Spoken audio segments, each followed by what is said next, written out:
Hello दोस्तों, हमारे channel पर आपका स्वागत है। और आज हम इस वीडियो में सीखने वाले हैं कि निवास प्रमाण पत्र कैसे बनाएं, वो भी घर बैठे। और जनसेवा केंद्र पर जाने की ज़रूरत नहीं है, और वो भी कुल 15 रुपये में, बड़े आराम से। तो चलिए वीडियो को शुरू करते हैं। आ जाता हूँ मैं अपनी मोबाइल की स्क्रीन पर, और आप यहाँ देख सकते हैं क्रोम ब्राउज़र।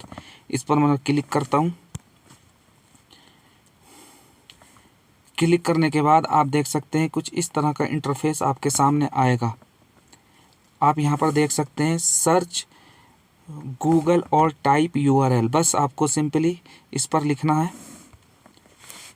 ई डिस्ट्रिक्ट। तो चलिए मैं लिख देता हूँ ई डिस्ट्रिक्ट। आप देख सकते हैं मैंने यहाँ पर लिख दिया ई डिस्ट्रिक्ट। सिंपली आपको इस पर लिख कर क्लिक कर देना। तो चलिए मैं क्लिक कर देता हूँ। क्लिक करने के बाद आपके सामने कुछ इस तरह का इंटरफेस आएगा। आप जिस स्टेट से हैं आप स्टेट देख लें। तो मैं यूपी उत्तर प्रदेश से हूं, तो आप यहां देख सकते हैं ये लिखा हुआ ई district government of Uttar Pradesh. बस मैं इस पर ही सिंपल क्लिक करूंगा। तो चलिए मैं क्लिक कर देता हूं। क्लिक करने के बाद आपके सामने कुछ इस तरह का इंटरफेस आएगा। तो निवास प्रमाण पत्र बनाने के लिए हमें सबसे पहले जो है घोषणा पत्र डाउनलोड करना पड़ता है। तो चलिए मैं आपको घोषणा पत्र डाउनलोड करके बता देता हूँ कहाँ पर होगा। आप स्क्रॉल करते हुए ऐसे नीचे आएंगे, यहाँ पर आप देखेंगे।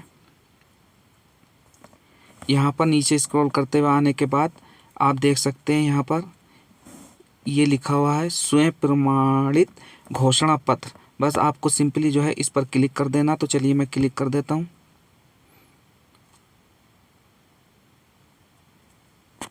क्लिक करने के बाद आप देख सकते हैं कुछ इस तरह का आपके सामने इंटरफेस आएगा।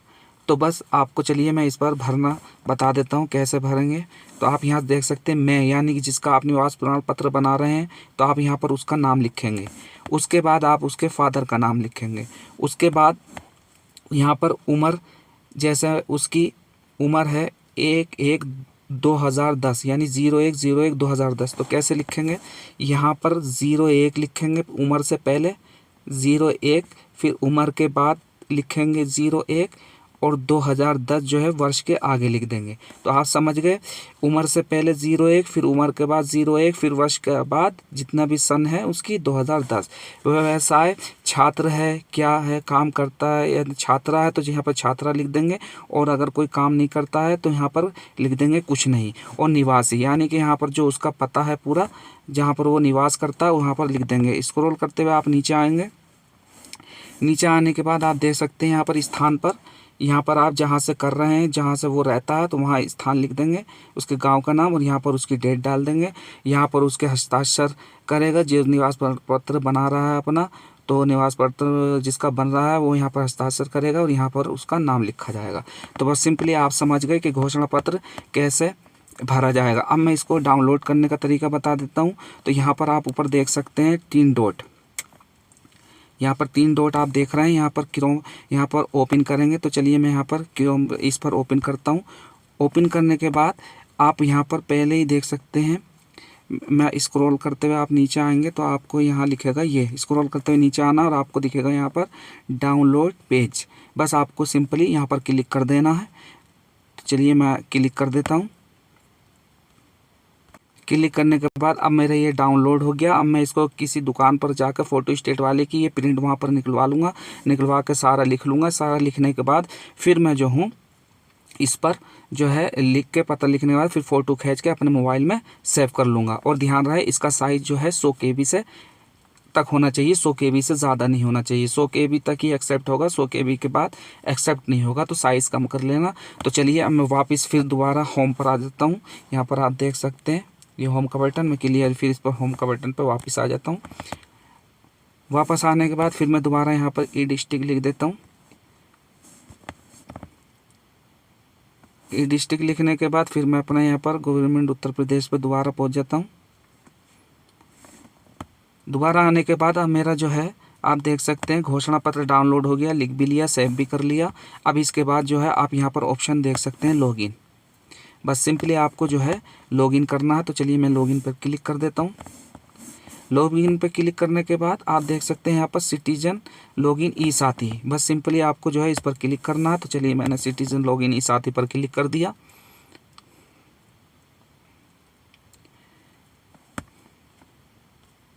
सिटीजन ई साथी लॉगिन पे क्लिक करने के बाद आप देख सकते हैं यहाँ पर लॉगिन आईडी डालनी है, यहाँ पर जो मेरा पासवर्ड है यहाँ पर डालना है, और ये जो कैप्चा आप देख रहे हैं यहाँ पर सुरक्षा कोड पर डालना है, और फिर उसके बाद आप जो देख सकते हैं यहाँ पर सबमिट, तो मैं सबमिट कर दूंगा।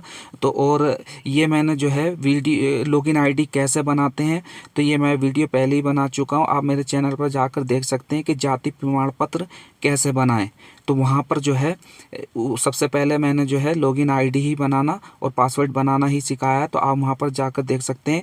लेकिन मैं जब भी आपको शॉर्टकट में बता देता हूँ, आपके लिए आसान रहेगा। तो आप यहाँ पर जो नए लोग हैं आप देख सकते हैं यहाँ पर नवीन उपयोगकर्ता पंजीकरण, तो बस आपको सिंपली इस पर क्लिक करना है। दोस्तों क्लिक करने के बाद कुछ इस तरह का इंटरफेस आएगा। मैंने पूरा तरीके से जो आईडी बनाना सिखाया है वो मैंने बता दिया है। वीडियो का नाम है जाति प्रमाण पत्र कैसे बनाएं, तो आप उसमें वीडियो में जाकर देख सकते हैं लॉगिन आईडी कैसे बनाते हैं। मगर मैं आपको जो है जब भी शॉर्टकट में मैं आपको बताने की कोशिश करता हूँ कैसे बनाते हैं।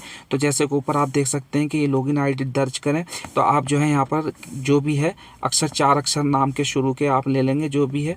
तो मैं ले लेता हूँ, एक बड़ा रखेंगे शुरू का, फिर DESH लिख देंगे, फिर आप जो है और 8 अक्षर की होनी चाहिए, आप देख सकते हैं। तो 4 हो गए, 4 में अंक लिख देता हूँ 1 2 3 4। और उसके बाद आपकी ये सही है या नहीं सही है तो आप यहाँ पर देख सकते हैं उपलब्धता की जांच करें। तो बस सिंपली आपको इस पर क्लिक कर देना है।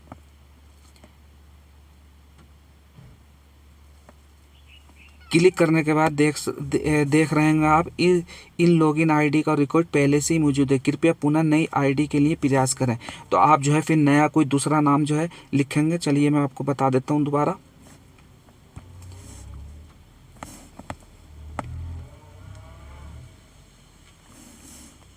मैंने बदल के यहाँ पर दूसरे अंक लिख दिए।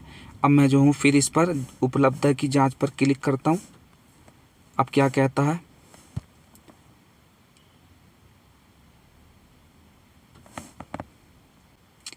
तो आप देख सकते हैं यहाँ पर ये लिखे हुआ आ गया, ये लॉगिन आईडी प्रयोग हेतु उपलब्ध है। यानी कि ये जो आईडी है जो मैंने आपको बताया है, तो इस तरह की अगर आप लिखेंगे तो ये मान्य है। आपने वहाँ पर देख लिया है, उसने लिखा हुआ दिखा दिया कि ये आईडी उपयोगकर्ता हेतु लॉगिन है, इसमें कोई मान्य है ये आईडी। अब नीचे जो है आप जो है यहाँ पर आवेदक नाम लिख देंगे, यहाँ पर आप जन्म तिथि लिख देंगे, यहाँ पर चयन कर लेंगे मेल है या फीमेल है।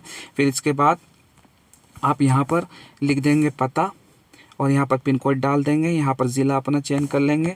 फिर उसके बाद नीचे आएंगे, नीचे आने के बाद आप यहाँ पर ईमेल आईडी देखेंगे, यहाँ पर अपना मोबाइल नंबर डाल के यहाँ सेंड OTP पे क्लिक करेंगे। फिर जो OTP मोबाइल आएगा वो यहाँ पर डालेंगे। फिर इसके बाद वैलिड OTP पे क्लिक करेंगे और ये कोड दिख रहा है आपको, यहाँ सुरक्षा कोड पे डालेंगे और फिर सुरक्षित करे पे डाल देंगे। इसके बाद जब आप करेंगे तो आपका जो है आईडी सब कुछ सक्सेसफुल हो जाएगा। सक्सेसफुल होने के बाद आपको जो है फिर पीछे बैक आना है।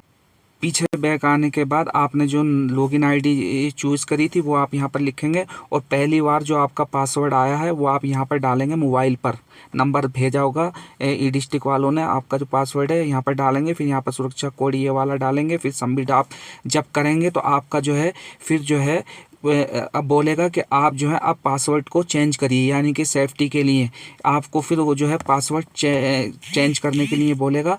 तो आप पासवर्ड जो है चेंज करके फिर दोबारा जब आप जो अपनी मनपसंद का जब पासवर्ड जो हो जाए आपका सक्सेसफुल हो जाएगा तो फिर आपको जो है यहाँ पर अपनी लॉगिन आईडी डाल के और जो नया पासवर्ड दोबारा जो आपने खुद बनाया है वो मोबाइल वाला नहीं जो आया था, जो अपने मोबाइल वाला डालने के बाद फिर जो दोबारा जो अपनी पसंद से बनाया है नया पासवर्ड वो फिर आपको यहाँ डालना। तो चलिए मैं अपनी लॉगिन आईडी और पासवर्ड और सुरक्षा कोड डाल के सबमिट कर लेता हूँ।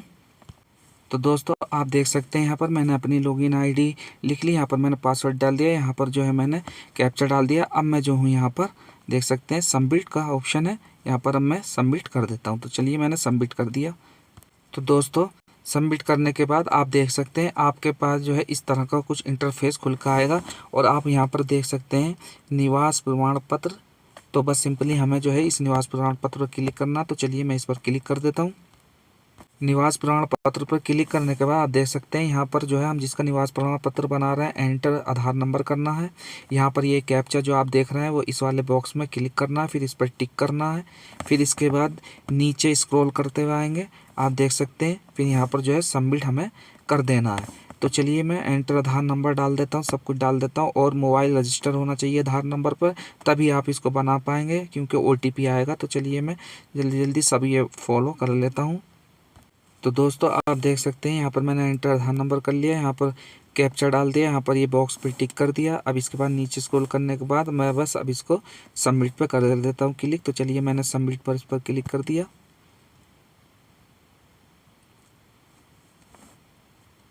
सबमिट पे क्लिक करने के बाद आप देख सकते हैं यहाँ पर मेरे रजिस्टर मोबाइल नंबर पर OTP आ गया है। अब मैं यहाँ पर जो है OTP चलिए मैं दर्ज कर देता हूँ, और यहाँ पर मोबाइल नंबर भी लिखा हुआ आ गया है जिस नंबर पे गया है OTP। तो चलिए मैं OTP देख लेता हूँ मोबाइल में और डाल देता हूँ।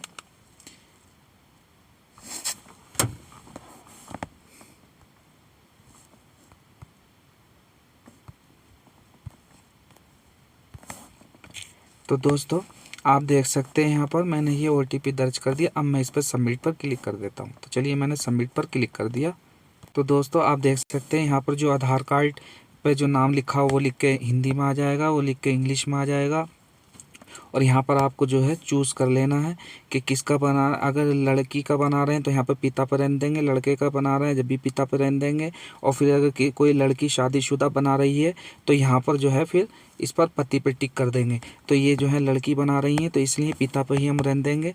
फिर उसके बाद आप देख सकते हैं यहाँ पर हमें इनका नाम लिखना है पिता का, फिर यहाँ पर माता का नाम लिखना है। यहाँ पर आप देख सकते हैं बर्थ डेट जो है पहले से लिख के आ जाएगी। यहाँ पर फिर जन्म का स्थान लिख देंगे, फिर यहाँ पर जो है मकान नंबर, फिर यहाँ पर जो है पोस्ट लिख देंगे। यहाँ पर जो है आपका ज़िला जो है पहले से आ जाएगा। फिर यहाँ पर हम तहसील चुन लेंगे, फिर यहाँ पर हम जो है थाना चूज़ कर लेंगे, और यहाँ पर जो है गाँव का नाम चूज़ कर लेंगे। फिर इसके बाद यहाँ पर मोबाइल नंबर डाल देंगे। तो चलिए मैं फटाफट जो है ये सब चीज़ें फिलअप कर लेता हूँ। तो दोस्तों आप देख सकते हैं यहाँ पर मैंने पिता का नाम लिख दिया, यहाँ पर माता का नाम लिख दिया, यहाँ पर जो जन्म का स्थान लिख दिया है, यहाँ पर मैंने मकान नंबर डाल दिया, यहाँ पर मैंने पोस्ट लिख दिया, यहाँ पर पहले से ही ज़िला चुना हुआ आएगा, यहाँ पर मैंने तहसील चुन ली, यहाँ पर मैंने थाना चुन लिया, यहाँ पर मैंने गांव का नाम लिख दिया, और यहाँ पर मैंने मोबाइल लिख दिया, यहाँ पर जन्म से ही टिक पे रहने दिया। और जो अगर आप गांव से हैं तो यहाँ पर ग्रामीण पे ही रहने देंगे, और अगर आप शहरी क्षेत्र से हैं तो यहाँ पर नगरीय पे क्लिक करेंगे। तो चलिए मैं अब नीचे स्क्रॉल करता हुआ आता हूँ। तो दोस्तों नीचे स्क्रॉल करते हुए आने के बाद यहाँ पर पूछ रहा है इस जगह पर आपसे कि प्रमाण पत्र बनाने की आवश्यकता। तो बस आप सिंपली अगर छात्र हैं या छात्रवृत्ति के लिए बना रहे हैं तो आप लिख देंगे, नहीं तो आप सीधा साधा लिख देंगे सरकारी योजनाएं फ़ायदा उठाने हेतु। और क्या इससे पूर्व निवास प्रमाण पत्र जारी हुआ है। अगर पहले से कोई जारी हुआ है तो हाँ कर देंगे, नहीं तो नहीं पर ही टिक रहने देंगे। और आवेदन शुल्क का भुगतान कर दिया गया तो आप यहाँ पर हाँ पे ही रहने देंगे। और यहाँ पर आपका जो है राशन कार्ड की संख्या लिख के आ जाएगी। अब यहाँ पर जो है आपको जो है अपलोड्स डॉक्यूमेंट्स करने हैं। तो डॉक्यूमेंट्स अपलोड करने के लिए मैं आपको बता दूं, यहाँ पर जो आप फ़ोटो जो चूज़ करेंगे वो 50 KB तक ही होना चाहिए, उससे कम थोड़ा ज़्यादा नहीं होना चाहिए, नहीं तो एक्सेप्ट नहीं होगा। और जो दूसरा जो घोषणा पत्र है और जो फादर का आधार कार्ड हैगा वो आपको जो है 100 KB में ही रखना है। तो चलिए मैं सबसे पहले अब मैं इस पर क्लिक करता हूँ, इस वाले पे संकलन शीर्षक पे। तो मैंने चलिए इस पर क्लिक करा। क्लिक करने के बाद आप देख सकते हैं सबसे पहले यहाँ पर फ़ोटो। तो बस चलिए हम फ़ोटो को पहले चूज़ कर लेते हैं। तो चलिए मैंने फ़ोटो पर क्लिक कर दिया। फ़ोटो पर क्लिक करने के बाद आप देख सकते हैं यहाँ पर फ़ोटो लिख कर आ जाएगा। अब मैं जो हूँ यहाँ पर ये देख रहे हैं चॉइस फाइल्स, बस अब मैं इस पर क्लिक करूँगा, ये रिडायरेक्ट कर देगा मुझे अपनी फ़ोन की गैलरी में। तो चलिए मैं फ़ोटो इस पर क्लिक कर देता हूँ और अपनी गैलरी से फ़ोटो को डाउनलोड कर लेता हूँ। फ़ोटो को डाउनलोड गैलरी से करने के बाद आप देख सकते हैं यहाँ पर फ़ोटो का नाम लिख कर आ जाएगा। अगर आपका फ़ोटो जो है अपलोड नहीं हो रहा तो आप नाम को एडिट कर लेना। कभी कभी नाम की वजह से भी जो है फ़ोटो अपलोड नहीं होता, तो आप नाम लिख लेना। जैसे किसी का जैसे मैं बता दूं, फ़ोटो का नाम इस तरीके से लिख सकते हैं, जैसे D बड़ा, फिर ANI, फिर @ जलेबी वाला A, फिर 1 2 3। तो ये आसानी से नाम जो है ये अपलोड हो जाता है। अगर आगे दिक्कत परेशानी आए तो बस चलिए यहाँ पर आप देख सकते हैं यहाँ पर अपलोड का ऑप्शन में, तो चलिए अपलोड कर देता हूँ। अपलोड करने के बाद आप देख सकते हैं यहाँ पर नीले कलर का फ़ोटो लिख के आ जाएगा, यानी कि ये इसका पता चल गया कि हमारा फ़ोटो अपलोड हो गया। अब मैं चलिए फिर दोबारा से इस पर क्लिक करता हूँ। क्लिक करने के बाद अब मैं जो हूँ यहाँ पर स्वयं प्रमाणित, आप देख रहे होंगे यहाँ पर ये स्वयं प्रमाणित घोषणा पत्र, बस चलिए मैं अब इस पर क्लिक कर देता हूँ। मैंने आपको बता दिया था पहली वीडियो में कि स्वयं प्रमाण पत्र घोषणा कैसे डाउनलोड करें, कैसे भरें। तो आप देख सकते हैं यहाँ पर, तो आप दोस्त देख सकते हैं यहाँ पर लिख के आ गया स्वयं प्रमाणित घोषणा पत्र। अब मैं चलिए फिर इसमें चॉइस फाइल पर क्लिक करता हूँ। अपनी फ़ोन की गैलरी से जो स्वयं प्रमाण पत्र घोषणा भरवा के रखा था वो मैं इसको क्लिक कर देता हूँ। तो दोस्तों आप देख सकते हैं यहाँ पर ये फिर उसका नाम लिख के आ गया। अब मैं यहाँ पर अपलोड पर फ्री क्लिक कर देता हूँ। तो चलिए मैंने कर दिया। तो दोस्तों आप देख सकते हैं यहाँ पर दूसरा भी ब्लू कलर का लिख के आ गया स्वयं प्रमाणित घोषणा पत्र। अब जो है मैं फिर इस पर क्लिक करता हूँ। क्लिक करने के बाद दोस्तों अब यहाँ पर मैं चूज़ कर लूँगा अन्य। इनका आधार कार्ड लिखना है, आधार कार्ड अपलोड करना है और दूसरे का आधार कार्ड अपलोड करना है। तो चलिए मैंने फिर इस पर अन्य पर क्लिक कर दिया। दोस्तों अन्य पर क्लिक करने के बाद आप देख सकते हैं यहाँ पर बराबर में लिख कर आ जाएगा संलग्न शीर्षक भरें। अब यानी कि जो हम इनका जो है आधार कार्ड अपलोड करने वाले, तो यहाँ पर हम लिखेंगे आधार कार्ड। तो चलिए मैं यहाँ पर लिख देता हूँ आधार कार्ड। दोस्तों आप देख सकते हैं यहाँ पर आधार कार्ड मैंने लिख दिया। आधार कार्ड लिखने के बाद अब मैं यहाँ पर फिर चॉइस फाइल पर क्लिक करके अपनी फ़ोन गैलरी में से इनका आधार कार्ड ले लेता हूँ। दोस्तों आप देख सकते हैं यहाँ पर नाम लिख के आ गया आधार कार्ड का। मैं यहाँ पर अपलोड पर क्लिक कर देता हूँ। तो चलिए मैंने अपलोड पर क्लिक कर दिया। तो दोस्तों आप देख सकते हैं यहाँ पर ये आधार कार्ड भी अपलोड हो गया। अब मैं यहाँ पर जो है फिर से लिखता हूँ। अगर आप खाली आधार कार्ड, अगर पिता का नाम लिखेंगे, खाली आधार कार्ड लिखेंगे तो अपलोड नहीं करेगा, क्योंकि ये आधार कार्ड पहले से लोड हो गया, बताएगा कि ये नाम का डॉक्यूमेंट्स पहले से ही अपलोड है। मगर आप जो है डॉक्यूमेंट्स का नाम चेंज कर देंगे, लिख देंगे पिता का आधार कार्ड। तो बस चलिए मैं लिख देता हूँ आधार कार्ड पिता का। दोस्तों मैंने नाम जो यहाँ पर लिख दिया, आप देख सकते हैं आधार कार्ड पिता का। तो चलिए फिर मैं चॉइस फाइल पर जाता हूँ। फिर अब जो है आधार कार्ड पिता का गैलरी में से डाउनलोड कर लेता हूँ। दोस्तों आप नाम देख सकते हैं यहाँ पर डॉक्यूमेंट्स का नाम लिख के आ गया। अब यहाँ पर आप देख सकते हैं अपलोड। तो चलिए मैं इस पर अपलोड पर क्लिक कर देता हूँ। तो दोस्तों फाइनली हमने जो है इनके 3 डॉक्यूमेंट्स जो हैं अपलोड कर दिए। फ़ोटो अपलोड कर दिया जिनका निवास प्रमाण पत्र बना रहे हैं, स्वयं प्रमाणित घोषणा पत्र डाउनलोड कर दिया, उनका आधार कार्ड डाउनलोड कर दिया, और उनका चौथा जो है इनका आधार कार्ड पिता का डाउनलोड कर दिया। अब इसके बाद फाइनली सब होने के बाद अब आप देख सकते हैं यहाँ पर दर्ज करें। तो बस सिंपली जो है हमको इस पर दर्ज कर देना है।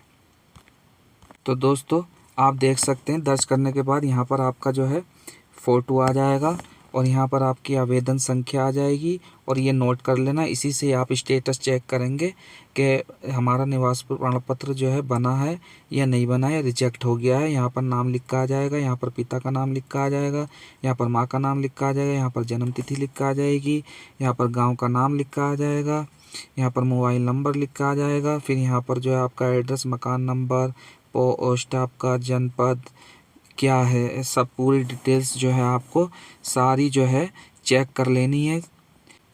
चेक करने के बाद आप देख सकते हैं यहाँ पर आपके सारे डॉक्यूमेंट्स आ जाएंगे जो जो दिए हैं। यहाँ पर सब आपका जो है सारा कुछ लिख के आ जाएगा, और आपको जो है प्रिंट कर लेना है या स्क्रीनशॉट खींच लेना है। तो स्क्रीनशॉट मैं खींच लेता हूँ इसका, और फिर आप यहाँ पर देख सकते हैं सेवा शुल्क भुगतान के लिए यहाँ पर क्लिक करें। तो हम जो है चलिए फिर स्क्रीनशॉट लेने के बाद हम यहाँ जो है सेवा शुल्क भुगतान पर क्लिक करते हैं। आपको ये एप्लीकेशन नंबर जो है ध्यान से नोट कर लेना है, क्योंकि इसी से ही आप स्टेटस नंबर जो है चेक कर सकते हैं। और जब हम पेमेंट करेंगे तो पेमेंट करने जब हम करते हैं मैसेज आ जाता है तो रसीद नहीं मिलती है, और हमें दोबारा वापसी जाके सेवा शुल्क भुगतान पर जाना पड़ता, फिर ये एप्लीकेशन नंबर वहाँ डालना पड़ता, तो जब जाके उसको जो है पेमेंट की रसीद को सुरक्षित करना पड़ता। तो इसलिए आपको ये लिख लेना ज़रूरी है। चलिए मैंने भी लिख लिया, और जो स्क्रीनशॉट लिया था उसका जो सारी डिटेल्स थी उसमें वो भी मैंने ले लिया, उस पर भी ये लिखा हुआ होता। तो चलिए इसके बाद मैं अब सबमिट कर देता हूँ। सबमिट करने के बाद आप देख सकते हैं यहाँ पर जो है आपका एप्लीकेशन नंबर लिख कर आ जाएगा और फिर यहाँ पर आपकी जो आईडी आ जाएगी जिस आईडी से आप बना रहे हैं, और आप यहाँ पेमेंट देख सकते हैं 15 रुपये। बस आपको जो है यहाँ पर देखना है प्रोसीड विद पेमेंट, बस इस पर क्लिक कर देना है। तो चलिए मैं इस पर क्लिक कर दे। क्लिक करने के बाद हो सकता है आपका कुछ इस तरह का इंटरफेस दिखाई दे। तो आप यहाँ पर देख सकते हैं कंटिन्यू टू साइट, तो आपको जो है इस पर कंटिन्यू टू साइट पर एरर आ सकता है। तो आपको जो है हो सकता है आपको आ जा नहीं आया, लेकिन मुझे ये आया है, तो इसलिए मैं कंटिन्यू टू साइट पर करता हूँ क्लिक। कंटिन्यू टू इस साइट पर क्लिक करने के बाद आप देख सकते हैं आपके 15 रुपये कटने वाले हैं। तो यहाँ से आप पेमेंट कर सकते हैं नेट बैंकिंग से, यूपीआई से, यूपीआई क्यूआर कोड से और डेबिट कार्ड से। तो दोस्तों मैं पेमेंट करने वाला हूँ नेट बैंकिंग से, तो मैं इस पर नेट बैंकिंग पर क्लिक कर देता हूँ। नेट बैंकिंग पर क्लिक करने के बाद इसमें मुझे अपना बैंक चूज़ कर लेना है। यहाँ पर मैं आप देख रहे होंगे इस पे मेरे तीनों पे नहीं आया, तो मैं इस चौथे वाले पे ऑल अदर बैंक्स पे टिक करता हूँ। ऑल अदर बैंक पे टिक करने के बाद दोस्तों मेरा यहाँ पर बैंक का नाम आ गया। अब मैं इस पर क्लिक कर देता हूँ। क्लिक करने के बाद यहाँ पर आप देख सकते हैं 15 रुपये, तो मैं इस पर क्लिक कर देता हूँ। क्लिक करने के बाद दोस्तों आप देख सकते हैं यहाँ पर प्रोसीड, और यहाँ पर टैक्स लगाने के बाद 20 रुपये 90 पैसे कटने वाले हैं मेरे, तो इसलिए चलिए मैं यहाँ पर प्रोसीड कर देता हूँ। प्रोसीड करने के बाद दोस्तों आप देख सकते हैं यहाँ पर यूज़र आईडी और पासवर्ड और फिर लॉगिन।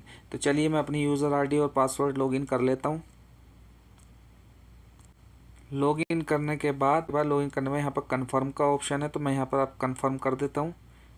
दोस्तों कंफर्म करने के बाद अब यहाँ पर सबसे नीचे स्क्रॉल करने के बाद यहाँ पर मुझे पासवर्ड डालने को बोल रहा है, जो मेरा पासवर्ड आया मोबाइल पर। तो चलिए मैं वो OTP डाल देता हूँ। तो दोस्तों आप देख सकते हैं यहाँ पर मैंने OTP डाल दिया। अब मैं जो हूँ यहाँ पर कंफर्म कर देता हूँ। दोस्तों कंफर्म करने के बाद मैसेज पेमेंट सक्सेसफुली हो गया, मगर देखो दोस्तों यहाँ पर कुछ इस तरह का एरर आया है। तो घबराने की अब ज़रूरत नहीं है, हमारा पेमेंट कट गया है। अब पेमेंट करने के बाद दोस्तों अब ये दोबारा से बोल रहा है यहाँ पर जो है इस साइट पर ये बोल रहा है click here to close the window. तो दोस्तों मुझे इस पर क्लिक कर देना है और बैक आ जाना है। दोस्तों बैक आने के बाद आप देख सकते हैं यहाँ पर मैं वापस से उस जगह पर आ गया, और अब मुझे जो है यहाँ पर क्लिक करना है सेवा शुल्क भुगतान। बस अब मैं इस पर क्लिक करूँगा। तो चलिए मैं इस पर क्लिक कर देता हूँ। तो दोस्तों दोबारा सेवा शुल्क भुगतान पर क्लिक करने के बाद दोबारा फिर से ये इस तरह का एरर आया, कोई और ऑप्शन नहीं आया। तो पैनिक होने की ज़रूरत नहीं है।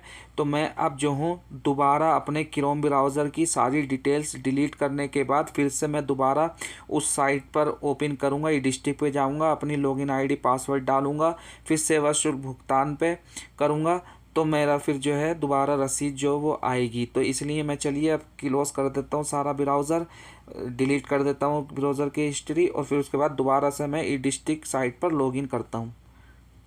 दोस्तों अब मैंने अपने पूरे क्रोम ब्राउज़र की हिस्ट्री डिलीट करने के बाद दोबारा से मैंने ई डिस्ट्रिक्ट साइट को दोबारा से मैं ई डिस्ट्रिक्ट साइट पर आ गया। फिर मैंने उस पर अपना आईडी और पासवर्ड डाल के लॉगिन कर लिया। अब मैं दोबारा फिर से इस पर सेवा शुल्क भुगतान पर क्लिक करता हूँ। तो चलिए मैंने क्लिक कर दिया। दोस्तों दोबारा से क्लिक करने के बाद अब इस तरह का इंटरफेस आया है। दोबारा से साइट ओपन करने के बाद अपने यूज़र आईडी पासवर्ड डालने के बाद फिर सेवा शुल्क भुगतान के बाद अब यहाँ पर बोला एप्लीकेशन नंबर। तो मैंने आपसे कहा था कि ये एरर आएगा तो एप्लीकेशन नंबर की ज़रूरत पड़नी है, आपको लिख लेना है। तो चलिए मैंने लिख लिया था। अब मैं यहाँ पर एप्लीकेशन नंबर डालता हूँ। एप्लीकेशन नंबर डाल दिया। अब मैं यहाँ पर जो है सबमिट करूँगा, ये ऑप्शन है। आप तो मैं चलिए सबमिट कर देता हूँ। दोस्तों सबमिट करने के बाद आप देख सकते हैं यहाँ पर सारा पूरी डिटेल्स आ जाएगी, और यहाँ पर आप देख सकते हैं सुरक्षित करें। तो बस मैं इस पर सुरक्षित कर देता हूँ। तो दोस्तों सुरक्षित करने पे क्लिक करने के बाद अब आप देख सकते हैं यहाँ पर सारा जो है आपका ये आवेदन संख्या आ गई, आपकी ये आपका सेवा का नाम आ गया, निवास प्रमाण पत्र। यहाँ पर आपका जो है पिता का नाम, यहाँ पर आपका नाम आ जाएगा, यहाँ पर फिर इसके नीचे आपके पिता का नाम आ जाएगा, और फिर आपका जो है यहाँ पर सारा सेवा शुल्क 15 रुपये ये लिया गया है, आप देख सकते हैं यहाँ पर। और जो है इसका कार्य जो है आपका 15 से 20 दिनों के अंदर समाप्त कर दिया जाएगा, और आपका निवास प्रमाण पत्र सब कुछ ओके है तो आपका निवास प्रमाण पत्र बना दिया जाएगा।